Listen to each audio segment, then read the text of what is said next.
कि ये जो हम लोगों का ज्ञान है, वो ज्ञान न होने के कारण ही हम लोग भगवान पे विश्वास नहीं कर पाते। ज्ञान नहीं है, झूठी मूठी डिग्रियां कागज की ले लिए, किसी कंपनी में लगे हैं, काम कर रहे हैं, पैसा आ रहा है, परिवार चल रहा है, कहते हैं बहुत बुद्धिमान है, बहुत ब्रिलियंटेड, बहुत ब्रिलियंट है।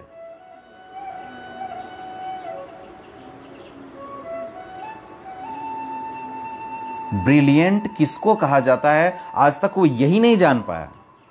इतना पढ़ने लिखने के बाद ब्रिलियंट किसको कहा जाता है, वो यही नहीं जान पाया। ब्रिलियंट कहते किसको हैं?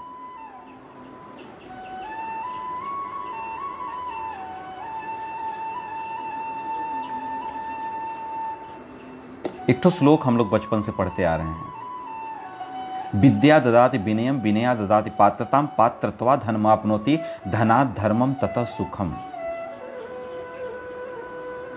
जो व्यक्ति सुख को प्राप्त करता है वो है ब्रिलियंट, वो है ब्रिलियंट, उसको कहा जाता है ब्रिलियंट है ये। तुम तो घन चक्कर में पीसे जा रहे हो महाराज, सुख कहां से मिलेगा, सुख कहां से मिलेगा?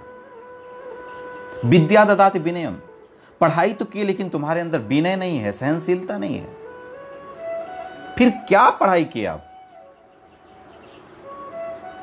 बोलने का संस्कार नहीं सीखे, उठने बैठने का संस्कार नहीं सीखे, चलने फिरने का संस्कार नहीं सीखे। और आज के डेट में तो सबसे बड़ी समस्या है कि लोग अपना परिवार चला भी नहीं पा रहे हैं, यानी वो परिवार चलाना भी नहीं जानते। आज शादी हो रही, कल डाइवोर्स हो रहा है। अभी थोड़ा रेशियो कम है, बहुत जल्दी 7-8-10 साल के बाद ये रेशियो बढ़ करके अपने लेवल को क्रॉस करेगा, बहुत जल्दी, क्योंकि ये ज्ञान है ही नहीं है ना, बिल्कुल ज्ञान नहीं है। जिस दिन ज्ञान हो जाएगा, आप पीछे पढ़ चुके कि ये तमोगुण का कह सकते हैं कि ये तामसिक ज्ञान है, जो प्राकृतिक ज्ञान जिसको बोलते हैं, प्राकृतिक ज्ञान, कृष्ण तत्व का ज्ञान उसको जब तक नहीं होगा, आत्म तत्व का ज्ञान जब तक उसको नहीं होगा, तब तक वह सुख और शांति का लाभ नहीं कर सकता, नहीं कर सकता। उसको मूर्ख ही तो कहा जाएगा, मूर्ख ही तो कहा जाएगा मेरे भाई, कि इतना पाने के चक्कर में, 1% सुख पाने के चक्कर में वो अपने 100% सुख को त्याग करने के लिए तैयार रहता है। सोच लो, अगर किसी को कहा जाए कि एक तरफ 1 रुपए है, एक तरफ 1000 रुपए है, आप किसको पसंद करोगे? तो अगर उसको ज्ञान होगा, अगर उसको ज्ञान होगा, जैसे अगर मैं कहूं कि ये 1 रुपए है, ये 100 रुपए है, ये 1 की नोट है, ये 100 की नोट है, तो अगर किसी 10 साल के ऊपर वाले लड़के को आप पूछेंगे, 12 साल के लड़के को आप पूछेंगे, बोलो तुमको कौन सी नोट चाहिए, तो वो क्या कहेगा? हमको 1000 वाली नोट चाहिए, राइट? वो क्यों? क्योंकि उसको ज्ञान है कि ये 1000 वाली नोट है। अगर वही किसी 1 साल बच्चे को पूछा जाए कि बेटा तुमको कौन सा इसमें से चाहिए, उसको बताया भी जाए कि ये 1000 का है, ये 100 रुपए का है, 10 रुपए का है, बताया भी जाए, तो वो क्या करेगा?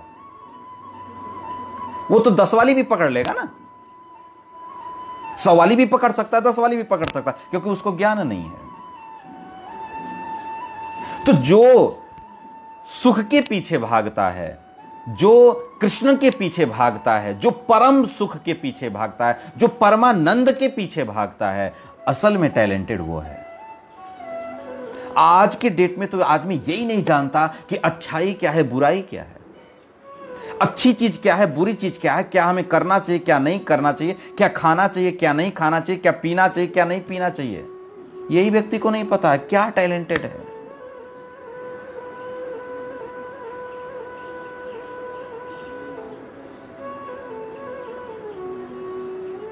आप देखो, बहुत सारे ऐसे लोगों को आप देखोगे, बहुत सारी कंपनियों में एक्सपीरियंस बेस्ड होते हैं, वो लाखों लाखों रुपए उनकी सैलरी है, लाखों लाखों रुपए सैलरी है।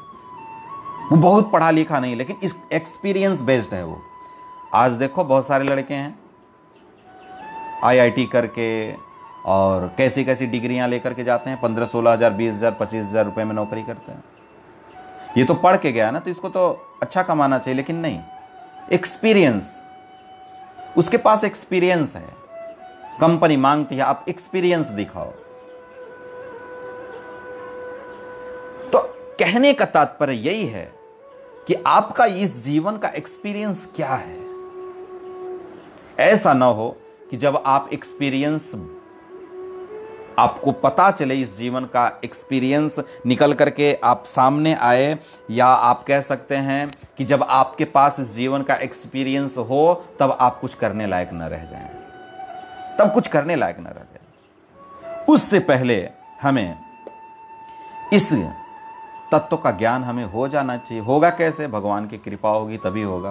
बिना भगवान की कृपा से तो ये सब चीज़ें संभव नहीं हैं, भगवान की कृपा से ही संभव हैं।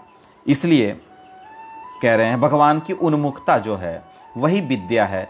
जो भगवान की तरफ उन्मुख हो जाता है, जो भगवान की तरफ हो जाता है, भगवान के भजन की तरफ जाता है, भगवान कृष्ण के रस को पाने के लिए कृष्ण की तरफ उन्मुख होता है, वही ज्ञानी होता है।